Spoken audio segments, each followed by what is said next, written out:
Hi all, നമ്മളിന്ന് പഠിക്കാൻ പോകുന്നത് നമ്മുടെ 10ാം ക്ലാസ്സിലെ മാത്തമാറ്റിക്സിലെ സോളിഡ്സ് എന്നുള്ള ചാപ്റ്റർ ആണ്. അപ്പോൾ ആ ചാപ്റ്ററിലെ ഫസ്റ്റ് പാർട്ടായിട്ടുള്ള സ്ക്വയർ പിരമിഡിനെ പറ്റിയാണ് ഇന്നത്തെ വീഡിയോയിൽ പറയാൻ പോകുന്നത്. അപ്പോൾ ഒരു കാര്യം പറയാം, സ്ക്വയർ പിരമിഡ് അത്യാവശ്യം കുറച്ച് ഇക്വേഷനുകൾ മാത്രമേ ഉള്ളൂ. അപ്പോൾ ആ ഇക്വേഷനുകളൊക്കെ നമ്മൾ ചെറിയ കോഡിലൂടെയൊക്കെ എളുപ്പമായിട്ട് പഠിക്കാൻ പറ്റും. ഓക്കെ, അപ്പോൾ വീഡിയോ ആരും സ്കിപ്പ് ചെയ്യാതെ ഫുള്ള് കാണണം. കണ്ടിട്ട് നിങ്ങളുടെ അഭിപ്രായങ്ങളും കാര്യങ്ങളൊക്കെ കമന്റ് ബോക്സിൽ ഇടാം. ഓക്കെ, അപ്പോൾ നമുക്ക് സ്റ്റാർട്ട് ചെയ്താലോ? സ്റ്റാർട്ട് ചെയ്യാം. സ്ക്വയർ പിരമിഡ് അപ്പോൾ നമ്മുടെ ഈജിപ്തിലൊക്കെ കണ്ടുവരുന്ന ഒരു പിരമിഡ് ആണല്ലേ, പിരമിഡ് ഷേപ്പാണ് സ്ക്വയർ പിരമിഡ് എന്ന് പറയുമ്പോൾ. അപ്പോൾ സ്ക്വയർ പിരമിഡിന്റെ അടിഭാഗം എന്ത് ഷേപ്പ് ആയിരിക്കും? ഒരു സ്ക്വയർ ഷേപ്പ് ആയിരിക്കും. അതുകൊണ്ടാണ് അതിന് സ്ക്വയർ പിരമിഡ് എന്ന് പേര് വരാൻ കാരണം. അടിഭാഗം സ്ക്വയർ ഷേപ്പ് ആയിരിക്കും. പിന്നെ ഈ ഭാഗം, ഈ മുകളിലുള്ള ഈ ഭാഗത്തിനെ പറയുന്ന പേരാണ് ലാറ്ററൽ സർഫസ്. അടിഭാഗത്തിനെ പറയുന്ന പേരാണ് ബേസ്. ബേസ് സ്ക്വയർ ഷേപ്പ് ആണ്. ലാറ്ററൽ സർഫസിൽ എന്തൊക്കെയുണ്ട്? 4 ട്രയാങ്കിളുകൾ ഉണ്ടാവും. 4 ട്രയാങ്കിൾ, 4 വെറുതെയുള്ള ട്രയാങ്കിൾ അല്ല, ഐസോസിലസ് ട്രയാങ്കിളുകൾ. തെറ്റരുത്, 4 ഐസോസിലസ് ട്രയാങ്കിൾ ഉണ്ടാവും കേട്ടോ. ഐസോസിലസ് ട്രയാങ്കിളും പിന്നെ എന്താണ് മലയാളത്തിൽ എന്ന് പറയും? സമപാർശ്വ ത്രികോണങ്ങൾ. ഓക്കെ, 4 എണ്ണം. പിന്നെ ബേസ് എന്ത് ഷേപ്പിലാണ്? ബേസ് സ്ക്വയർ ഷേപ്പിലായിരിക്കും. കിട്ടിയെന്ന് വിചാരിക്കണം. കിട്ടിയാലോ? ഇത്രയും കാര്യങ്ങളാണ് സ്ക്വയർ പിരമിഡ് ഉണ്ടാക്കാൻ വേണ്ടത്. അപ്പൊ സ്ക്വയർ പിരമിഡിന്റെ കുറച്ച് ലെറ്ററുകളാണ് ആദ്യം പഠിക്കാനുള്ളത്. സ്ക്വയർ പിരമിഡിൽ ഇത് കാണുമ്പോൾ നമ്മൾ ആദ്യം ഈ ലെറ്ററുകൾ ശരിക്കറിഞ്ഞിട്ടുണ്ടെങ്കിൽ മാത്രമേ നമുക്ക് ബാക്കി കണക്കുകളൊക്കെ ചെയ്യാൻ പറ്റുള്ളൂ. അപ്പൊ കറക്റ്റ് ആയിട്ട് പഠിക്കുക. ഫസ്റ്റ് തന്നെ വരുന്നത് ഇതിനകത്ത് ബേസ് എഡ്ജ് ആണ്. ബേസ് എഡ്ജ് ലെറ്റർ എ ആണ്. നോക്കാം, സ്ക്വയർ പിരമിഡ് ഇങ്ങനെ എടുക്കുകയാണെങ്കിൽ ഇതിന്റെ അടിഭാഗമാണ് ബേസ് എന്ന് ഞാൻ പറഞ്ഞു. അപ്പൊ ഈ ബേസിന്റെ എഡ്ജ്, ഈ എഡ്ജുകൾ എത്ര ഉണ്ട്? 4 എഡ്ജ് ഉണ്ടാവും അല്ലെ. അപ്പൊ ഈ ബേസ് എഡ്ജ് എന്ന് വെച്ചാൽ എ ആണ് ലെറ്റർ. ഓക്കെ, ബേസ് എഡ്ജ് മലയാളത്തിൽ തന്നെ പറയും പാദവക്ക് എന്ന് പറയും. പാദവക്ക് ലെറ്റർ എ ആണ്. അപ്പൊ ഈ പടത്തിൽ എവിടെ അടയാളപ്പെടുത്തും? ഇതാണ് ബേസ് എഡ്ജ് വര, ഇതാണ് എ വര. ഓക്കെ ആണല്ലോ, ഇതാണ് എ വരുന്നത്. ബേസ് എഡ്ജ് എ ആണ്. ഓക്കെ, കിട്ടി. ഇനി അടുത്ത കാര്യം ലാറ്ററൽ എഡ്ജ് പാർശ്വവക്ക് എന്ന് പറയുമ്പോൾ ഏതാണ്? ഈ ലാറ്ററൽ എഡ്ജ് എന്നാണ് ഈ മുകളിലുള്ള ഭാഗങ്ങളെ പറയാ, അല്ല ലാറ്ററൽ സർഫസ് എന്നാണ് ഈ മുകളിലുള്ള ഭാഗങ്ങളെ പറയാ. അപ്പൊ അതിന്റെ എഡ്ജ് ആണ് ലാറ്ററൽ എഡ്ജ്. അപ്പൊ ഇപ്പൊ തൊട്ട് കാണിക്കുമ്പോൾ കാണേണ്ടത് വിചാരിക്കുന്നത് ഈ വൈറ്റ് കളറിലുള്ള സംഭവങ്ങളാണ് ലാറ്ററൽ എഡ്ജ്. അപ്പൊ ഈ പടത്തിൽ എങ്ങനെ വരും? ഇതാണ് ലാറ്ററൽ എഡ്ജ്. ലെറ്റർ എന്താണ്? ഇ ആണ്. പാർശ്വവക്ക് ഇ ആണ്. ഓക്കെ, അപ്പൊ ഈ പടത്തിൽ എങ്ങനെ വരും നോക്കാം. എന്ന് വെച്ചാൽ ബേസ് എഡ്ജ് വരുന്നത് ഇതൊക്കെയാണ് ബേസ് എഡ്ജ് വരാ. ബേസ് എഡ്ജ് ലാറ്ററൽ എഡ്ജോ ഈ ട്രയാങ്കിളുടെ ഈ സൈഡ് ആണ്. ഇതാണ് ഈ വര. തെറ്റിക്കരുത്, ഒട്ടും തെറ്റരുത്. നമുക്ക് നല്ല ചാൻസ് ഉണ്ട് ഇവിടെ തെറ്റാൻ. ഈ എന്ന് വെച്ചാൽ ഇതിനെ നേരെ മടക്കി വെച്ചിട്ടുള്ള ഒരു ഫിഗർ ആണ് ഇത്. അപ്പൊ അതിനകത്ത് ഈ വരുന്നത് എവിടെയാണ്? ഇതാണ് ഈ ട്രയാങ്കിളിന്റെ 2 സൈഡിലുള്ള വശങ്ങളായിരിക്കും ഈ. അതായത് എന്ത്? ലാറ്ററൽ എഡ്ജ് എന്ന് വെച്ചാൽ എവിടെയാണ് അടയാളപ്പെടുത്തുന്നത്. ഓക്കെ, ഇനി ഒരു ട്രയാങ്കിളിന്റെ ടോപ്പിൽ നിന്ന് ബേസിന്റെ മിഡ് പോയിന്റിലേക്ക് നടുക്കിക്ക് ഇത് കണ്ട, ഈ റെഡ് കളറിൽ വന്നിട്ടുള്ള സംഭവം കണ്ട, ടോപ്പിൽ നിന്ന് ബേസിന്റെ സെന്ററിലേക്ക് വന്നിട്ടുള്ളത്. അതിനെ പറയുന്ന പേരാണ് എന്ത്? Slant height. ഈ ചെരിഞ്ഞിട്ടുള്ളത് കണ്ട, ഈ ഹൈറ്റ് ചെരിഞ്ഞായിരിക്കും ഇരിക്കണ്ടാവുക. ചെരിവ് ഉയരം എന്നാ മലയാളത്തിൽ പറയാ, ചെരിവ് ഉയരം. സ്ലാന്റ് ഹൈറ്റിന്റെ ലെറ്റർ ആണ് എൽ ആണ് ലെറ്റർ. അപ്പൊ ഈ പടത്തിൽ നോക്കുകയാണെങ്കിൽ സ്ലാന്റ് ഹൈറ്റ് ഇല്ല. നമുക്ക് എവിടെ നിന്നാണ്? ടോപ്പിൽ നിന്ന് ഇതിന്റെ സെന്ററിലേക്കുള്ള ഈ വരയ്ക്കണം, ഈ വരയാണ് എന്ത്? സ്ലാന്റ് ഹൈറ്റ് അഥവാ എൽ, ചെരിവ് ഉയരം. ഓക്കെ, ഇത്രയും കാര്യം കിട്ടിയെന്ന് വിചാരിക്കുന്നു. Base edge A, lateral edge E, slant height L.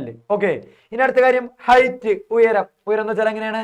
ഈ ആ പിരമിഡിന്റെ സെന്ററിൽ നിന്ന് അടിഭാഗത്തേക്ക്, അത് വേണ്ട, സെന്ററിൽ നിന്ന് നേരെ അടിയിലേക്ക് യോജിപ്പിക്കണം. ഈ നടുക്ക് റെഡ് കളറിൽ കാണുന്നതാണ് ഹൈറ്റ് ഓഫ് ദി പിരമിഡ്. അതായത് ടോപ്പിൽ നിന്ന് നടുക്കേക്ക്, പിരമിഡിന് നടുക്കേക്ക് യോജിപ്പിക്കുന്നത്. ഇതാണ് എന്ത്? ഹൈറ്റ്. ഓക്കെ, ഇത്ര കിട്ടിയാന്ന് നോക്കി. 4 ടേമുകൾ, 4 എണ്ണം പഠിക്കുക. നല്ല പക്കയായിട്ട് പഠിച്ചാൽ ബാക്കി പറയുന്ന കാര്യങ്ങൾ എളുപ്പമായിരിക്കും. Okay, height, base edge, lateral edge, slant height, 4 കാര്യങ്ങൾ കിട്ടിയാലോ. ഇനി ഫസ്റ്റ് പഠിക്കാൻ പോകുന്നത് അടുത്ത കാര്യം എന്ന് വെച്ചിട്ടുണ്ടെങ്കിൽ എന്താണ്? സ്ക്വയർ പിരമിഡിന്റെ സമചതുരസ്തൂപികയുടെ എന്ത് കണ്ടുപിടിക്കാനാണ്? പാദപരപ്പളവ് കണ്ടുപിടിക്കാനുള്ള ഇക്വേഷൻ. Base area, പാദപരപ്പളവ്. അപ്പൊ ഇത് സ്ക്വയറിന്റെ ഷേപ്പിലാണുള്ളത്. സ്ക്വയറിന്റെ ഏരിയ കണ്ടുപിടിക്കാനുള്ള ഇക്വേഷൻ ഒരു സൈഡ് എ ആണ്, മറ്റു സൈഡ് എ ആണെങ്കിൽ സ്ക്വയറിന്റെ ഏരിയ കണ്ടുപിടിക്കാനുള്ള ഇക്വേഷൻ ആണ് എന്ത്? A into A. അതായത് എ സ്ക്വയർ. ബേസ് ഏരിയ കണ്ടുപിടിക്കാനുള്ള ഇക്വേഷൻ എ സ്ക്വയർ ആണ്. ഓക്കെ, കിട്ടിയല്ലോ. ഞാൻ അടുത്തത് പറയുന്നത് ലാറ്ററൽ സർഫസ് ഏരിയ, പാർശ്വതല പരപ്പളവ്. ഈ മുകളിലുള്ള പരപ്പളവ് 4 എണ്ണത്തിന്റെയും 4 ട്രയാങ്കിൾ ഉണ്ടെന്ന് പറഞ്ഞിരുന്നു. അപ്പൊ 4 ട്രയാങ്കിളിന്റെയും കൂടി ഏരിയയാണ് ലാറ്ററൽ സർഫസ് ഏരിയ. ഓക്കെ ആണല്ലോ. അപ്പൊ ഈ 4 എണ്ണത്തിന്റെയും കൂടി കണ്ടുപിടിക്കാൻ എന്ത് ചെയ്യണം? ഒരു ട്രയാങ്കിളിന്റെ ഏരിയ നോക്കാം നമുക്ക്. ആ മുകളിലുള്ള ഒരു ട്രയാങ്കിൾ ഞാനിപ്പോ ഇവിടെ വരച്ചിട്ടുണ്ട്. ഇതാണ് ഇ വരുന്നത്, ഇതാണ് എ വരുന്നത്. ഓക്കെ, അപ്പൊ ഈ സെന്ററിൽ നിന്നുള്ള ഇതെന്താണ്? നമ്മളിവിടെ പറഞ്ഞിരുന്നില്ല എന്നല്ലേ. അപ്പൊ ഇവിടെ നോക്കിയേ, ഈ സെന്ററിൽ നിന്ന് വരയ്ക്കണം. ഇതാണ് എന്ത്? നമ്മുടെ ഈ മുകളിൽ നിന്ന് വരച്ചിട്ടുള്ള സ്ലാന്റ് ഹൈറ്റ്. ഇതാണ് എൽ. ഓക്കെ, അപ്പൊ ഇവിടേക്ക് തിരിച്ചു വരാം. അപ്പൊ ഇത് എൽ ആണ്. അപ്പൊ ഒരു ട്രയാങ്കിളിന്റെ ഏരിയ കണ്ടുപിടിക്കാൻ എന്താണ്? Half into base into height അല്ലെ. ബേസിന് വരെ കിടക്കണ എ ഇൻറ്റു ഹൈറ്റിന് വരെ കിടക്കണ എൽ. അങ്ങനത്തെ എത്ര ട്രയാങ്കിൾ ഉണ്ടാവും? 4 ഐസോസിലസ് ഉണ്ട്, 4 ട്രയാങ്കിൾ ഉണ്ട്. അപ്പൊ 4 കൊണ്ട് മൾട്ടിപ്ലൈ ചെയ്ത് എന്തായി? 2 4 2 ആയി. 2 × 1 എന്ന് വെച്ചാൽ 2 AL. അതായത് എന്താണ്, ടോപ്പിലുള്ള ഈ 4 ട്രയാങ്കിളിന്റെയും കൂടി ഏരിയ, അതായത് ലാറ്ററൽ സർഫസ് ഏരിയ, പാർശ്വതല പരപ്പളവ് എന്താണ് 2AL ആണ്. നമ്മളിത് കാണാതെ പഠിച്ചാൽ മതി. അപ്പൊ ഇങ്ങനെയാണ് അത് വന്നതെന്നൊന്ന് പറഞ്ഞതാണ്, കിട്ടിയല്ലോ. അപ്പൊ പാർശ്വതല പരപ്പളവ് 2AL, ബേസ് ഏരിയ A². അടുത്ത കാര്യം total surface area. Total surface area എന്ന് വെച്ചാല് ഇതിന്റെ അടിഭാഗവും മേൽഭാഗവും എല്ലായിടത്തെയും കൂടി ഏരിയ, പരപ്പളവ്. ടോട്ടൽ സർഫസ് ഏരിയ, ഉപരിതല പരപ്പളവ് ഇങ്ങനെ ചോദിക്കും. അല്ലെങ്കിൽ ചോദ്യത്തിൽ ചിലപ്പോ ടോട്ടൽ എന്നുള്ളത് ഉണ്ടാവില്ല, സർഫസ് ഏരിയ എന്ന് മാത്രം ചോദിക്കും. സർഫസ് ഏരിയ എന്ന് മാത്രം ചോദിച്ചാലും എന്താണ്, ടോട്ടൽ ആണ് ഉദ്ദേശിക്കുന്നത്. ഓക്കെ ആണല്ലോ. അപ്പൊ എന്താണ് ഇക്വേഷൻ, ഈ ബേസ് ഏരിയയും ലാറ്ററൽ സർഫസ് ഏരിയയും തമ്മിൽ കൂട്ടാം, പാദപരപ്പളവും പാർശ്വതല പരപ്പളവും തമ്മിൽ കൂട്ടാം. തമ്മിൽ കൂട്ടുമ്പോൾ എങ്ങനെ വരും, A² + 2AL. 3 ഇക്വേഷൻ ആയാലോ, A², ഒരെണ്ണം base area, lateral surface area 2AL, total surface area A² + 2AL. 3 equation ആയി. ഓക്കെ, ഇനി ഒരു ഇക്വേഷൻ കൂടെ ഉള്ളൂ, അതാണ് volume. Volume of the square pyramid, സമചതുര സ്തൂപികയുടെ വ്യാപ്തം. എന്താണ് വോളിയം എന്ന് വെച്ചാൽ നമുക്ക് കണക്ക് വരും, ഇതിനകത്ത് വെള്ളം നിറയ്ക്കണം അല്ലെങ്കിൽ മണ്ണ് നിറയ്ക്കണം, അങ്ങനത്തെ കണക്കൊക്കെ വരുമ്പോൾ വോളിയമാണ് നമ്മൾ കണ്ടുപിടിക്കേണ്ടത്. അപ്പൊ വോളിയം കാണാനുള്ള ഇക്വേഷൻ ആണ് 1/3 A²H, അതായത് 1/3 into base area into height. Base area എന്ന് വെച്ചാൽ A² ആണ്, ഇൻറ്റു ഹൈറ്റ് ചെയ്തിട്ടുണ്ടെങ്കിൽ എന്ത് കിട്ടും, വോളിയം കിട്ടും. അപ്പൊ ഇതിന്റെ ഇക്വേഷനിലെ കാര്യങ്ങൾ ഇത്രയാണ് വരുന്നത്, മെയിൻ ഇക്വേഷനിലൊക്കെ. അപ്പൊ ഇത്രയും ഇക്വേഷനിൽ എന്തായാലും പഠിച്ചിരിക്കണം. ഇനി കുറച്ച് 2 കാര്യങ്ങൾ കൂടി പഠിക്കാണ്ട്. അതായത് നമ്മുടെ ചോദ്യത്തിൽ ചിലപ്പോ ഇത് ലാറ്ററൽ എഡ്ജ്, ഇത് സ്ലാന്റ് ഹൈറ്റ്, ഇത് ബേസ് എഡ്ജ്, ഇതിനകത്ത് ഏതെങ്കിലും തരും, ഏതെങ്കിലും 2 എണ്ണം തരും, ഒരെണ്ണം തന്നിട്ടുണ്ടാവില്ല. അപ്പൊ നമ്മുടെ ഇക്വേഷനിലൊക്കെ ഇതൊക്കെ കൊടുക്കേണ്ടി വരില്ലേ, ബേസ് എഡ്ജ് കൊടുക്കേണ്ടി വരും, ഹൈറ്റ് കൊടുക്കേണ്ടി വരും, ഇങ്ങനത്തെ കാര്യങ്ങളൊക്കെ കൊടുക്കേണ്ടി വരും. അപ്പോ ചിലത് തന്നിട്ടുണ്ടാവും, ചിലത് തന്നിട്ടുണ്ടാവില്ല. അപ്പൊ അത് കണ്ടുപിടിക്കാനുള്ള ഒരു റിലേഷൻ ആണ്. അതായത് നമ്മുടെ ഒരു ട്രയാങ്കിൾ മാത്രം വരച്ചു വെച്ചു, ഇവിടെ നിന്ന് കിട്ടണ ഒരു ട്രയാങ്കിൾ മാത്രമേ വരച്ചു വെക്കണത്. ബേസ് എഡ്ജ് ടോട്ടൽ A ഉണ്ടായിരുന്നു, അപ്പൊ ഇത്രയും ഭാഗം A/2 ആയിരിക്കും. ഇത് ലാറ്ററൽ എഡ്ജ് E ആണ്, ഇത് സ്ലാന്റ് ഹൈറ്റ് L ആണ്. ഓക്കെ, അപ്പൊ ഇത് മൂന്നും കണക്ട് ചെയ്യുന്ന റിലേഷൻ ആണ്. പൈതഗോറസ് തിയറം അനുസരിച്ച് നമുക്ക് എങ്ങനെ എഴുതാം, E² = L² + A/2² എന്ന് എഴുതാല. പൈതഗോറസ് തിയറം അനുസരിച്ച് അങ്ങനെ എഴുതാൻ പറ്റും, E² = L² + A/2². അതിനെയാണ് നമ്മൾ ഷോർട്ട് ആക്കിയിട്ട് എങ്ങനെ പഠിച്ചിട്ടുള്ളത്, ഇല/2 എന്ന് പഠിച്ചാൽ മതി കേട്ടോ. ഇല എന്ന് പഠിച്ചിട്ടുണ്ടെങ്കിൽ എങ്ങനെയായി, E² കണ്ടുപിടിക്കണമെങ്കിൽ L² A/2² തമ്മിൽ കൂട്ടണം. ഇനി എങ്ങാനും L² കണ്ടുപിടിക്കണമെങ്കിൽ എന്ത് ചെയ്യണം, L² കണ്ടുപിടിക്കണമെങ്കിൽ E² എന്ത് കുറയ്ക്കണം, A/2² കുറയ്ക്കണം, A/2² കുറയ്ക്കാം. ഓക്കെ, അല്ലെങ്കിൽ A/2² ചോദിച്ചാലോ, A/2² ചോദിച്ചാൽ E² - L², E² - L². കണ്ടാ, ഈ 3 ഇക്വേഷൻ നമ്മൾ ഒരുമിച്ച് പഠിച്ചില്ലേ, ഇല എന്ന് മാത്രം പഠിച്ചാൽ മതി. അപ്പൊ എന്താണ് കോഡ്, ഇല, ELA, ഇല/2 ഉണ്ട്. ഓക്കെ, അപ്പൊ ഈ ട്രയാങ്കിളിൽ നിന്നാണ് എന്ത്, ഇല എന്നുള്ള സംഭവം നമുക്ക് കിട്ടിയത്.